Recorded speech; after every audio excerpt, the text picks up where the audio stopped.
আপনি কি এমন জিনিস হয়ে গেছেন? এক খালি সোশ্যাল মিডিয়াতে ভাইরাল হয়ে আপনার এবি পার্টিতে যে কজন লোক হয় তার চেয়ে বেশি লোক ডিজে পার্টিতে হয়। আমি গ্যারান্টি দিয়ে বললাম, সোনারগাঁ হোটেল বৃহস্পতিবার দিন ডিজে পার্টি হয়, সেখানে এর চেয়ে বেশি লোক হয়। যান খোঁজ না দেখেন। এবি পার্টি নিয়ে আসছেন আপনি। আমার এলাকায় আসেন, দেখেন আপনার আমার এলাকাতে এবি পার্টির অস্তিত্বই নেই। বাংলাদেশে কয়টা জায়গায় আপনার পার্টি আছে বলেন? সোশ্যাল মিডিয়া ছাড়া আপনাকে কোথায় কোন জায়গায় কি আছে? আপনার সাথে আমি ওপেন, আপনি কোন টপিক নিয়ে আপনি একটা যে কোনো বইয়ের কোরআন শরীফে কোনো আয়াত তর্জমা করবেন, আপনার যদি ভালো করতে না পারি আমি ইসলাম ত্যাগ করব। সীমার বাইরে আপনি কথা বলবেন না। আপনি যথেষ্ট সীমা লঙ্ঘন করেছেন।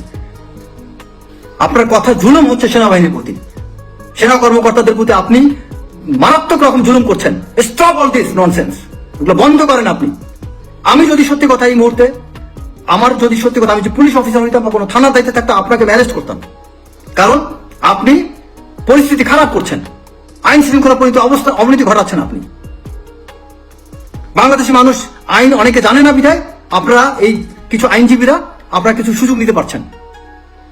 আর বাংলাদেশের আবেগপ্রবণ জাতি, তাতে ধুমধাম কিছু কথা শুনলে, আওয়াজ টাওয়াজ শুনলে, একটু কিছু ইংরেজি ব্রিটিশ অ্যাকসেন্ট শুনলে তো আরো পাগল হয়ে যায়। এই জাতির সমস্যাটা হচ্ছে তাদের মন ছোট, যে কারণে তারা অনেক ক্ষেত্রে আপনাদের মতো মানুষ তাদেরকে মাতাল বানাইতে পারে বক্তব্যের মাধ্যমে। আমি তো দেখি না যে আপনার এই কোন ইম্প্যাক্টফুল কোনো কিছু আপনি করছেন। I never see.